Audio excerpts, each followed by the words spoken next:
ماجرای یکی از اولین تیغ زدن‌های تاریخ بشریت از روزی شروع میشه که سینوحه پزشک مخصوص فرعون موقع تحصیل در کنار رود نیل ناگهان صدای زنی رو میشنوه که با لحن زیبایی بهش میگه ای پسر اسم تو چیه؟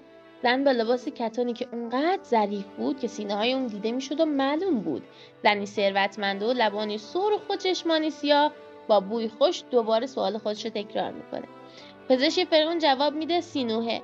زن میگه چه اسم زیبایی. پزشک با تعجب سوال میکنه تو بیماری؟ اومدی تا درمون بشی؟ زن پشت چشمی نازک میکنه و جواب میده آره بیمارم، ولی نه بیمار معمولی، چون کسی رو ندارم که باش تفریح کنم. امروز به اینجا اومدم تا ببینم با چه کسی میتونم امشب رو بگذرونم. وقتی این حرف رو میزنه سینوحه جوری میترسه و شرمنده میشه که میخواد پا به فرار بذاره. زن به سینوحه میگه اهل کجایی؟ پزشک جواب میده اهل همینجا. زن لبخندی میزنه و میگه دروغ میگی، رنگ سفید پوستت، گوش‌ها و بینی قشنگی که داری نشون میده مال اینجا نیستی. سینوحه آیا تو هرگز لب‌های خود رو روی لب‌های یک زن جوان نهاده ای و میدونی چه لذتی داره؟ سینوحه پاسخ زن رو با کمی مکث میده و میگه نه نمیدونم. من بعد از دیدن تو رو پسندیدم. از تو میخوام امشب به خونه من بیای تا با هم نوشیدنی بنوشیم و به تو یاد بدم چجوری با زنها تفریح کنی. پزشک فرعون بعد از شنیدن حرفای زن یاد پدرش میفته که همیشه بهش هشدار میداد که اگه زنی بهت گفت تو زیبایی باید ازش دور بشی. در سینه این زنها آتشی شعله‌وره که تو رو درون خودش میسوزونه. به زن میگه من دعوتت رو نمیپذیرم، چون درون سینه تو آتشی است که مرا میسوزاند. زن دستای سینوحه رو روی سینه‌اش میذاره و میگه ولی دستای تو این آتش رو خاموش میکنه. آیا درون سینم آتش حس میکنی یا لذتی که هیچ وقت نداشتی؟ بیا و بریم و من مثل کنیزی که خودشو به دست ارباب میسپاره خودمون به تو بسپارم. بعد از اینکه سینوحه قبول نمیکنه زن انگشتری رو به اون میده تا هر وقت که خواست با نشون دادن اون انگشتر به خونه زن بره و شبی رو با اون سپری کنه. بعد از سالها گذشتن از این دیدار، وقتی سینوحه در اوج جوانی و نیاز و شهوت بود، با پاتور پزشک سابق فرعون راجع به عشق صحبت میکرد. پاتور به او گفت هر مرد جوانی وقتی کار روزانه‌اش تمام میشود، هنگام شب به فکر عشق میافتد، اما عشقی وجود ندارد. سینوحه میگه تو منکر عشقی؟ پس این چیزی که منو به سمت زنها میکشونه چیست؟ پاتور جواب میده این احتیاجی است که تو به زنها داری، چون مرد اگه نتونه زن جوونی رو به دست بیاره غمگین میشه. چند روز بعد از این مکالمه سینوحه به مهمونی بزرگ دعوت میشه که زیباترین زنها در آنجا بودن.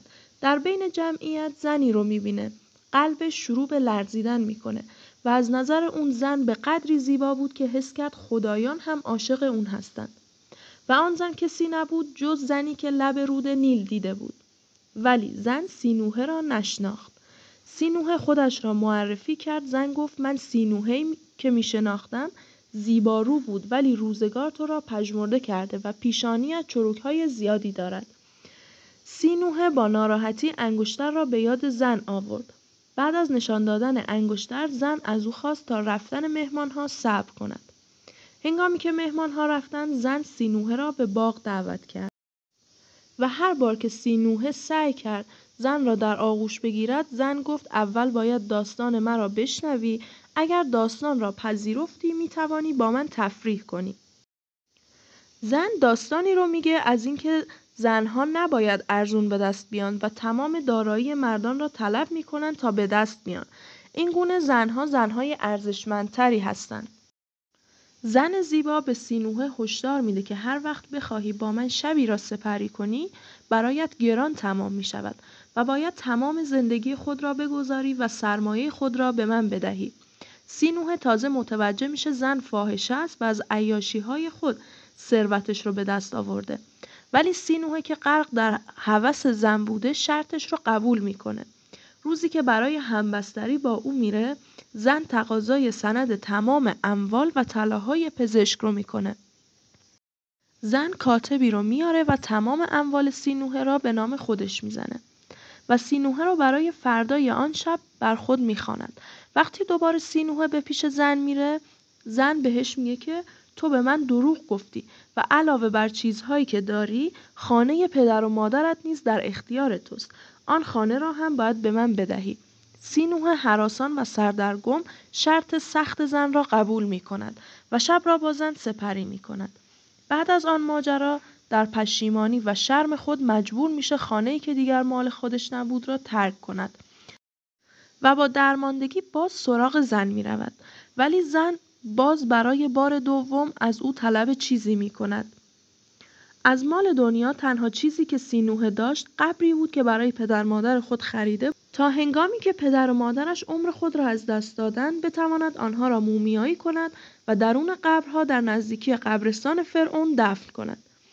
و سینوحه برای شبی دیگر با زن بودن آخرین دارایی خود را هم داد. در طلوع آفتاب روز بعد وقتی سینوحه چشم باز کرد و خواست شب دیگری با زن باشد و از مال دنیا چیزی نداشت، زن با بیرحمی تمام او را بیرون کرد و از غلامان خود خواست او را کتک بزنند و بیرون کنند. برای شنیدن ادامه داستان سینوحه و هزاران داستان دیگه لطفاً ویدیو رو لایک کنید و کانال ما رو سابسکرایب کنید.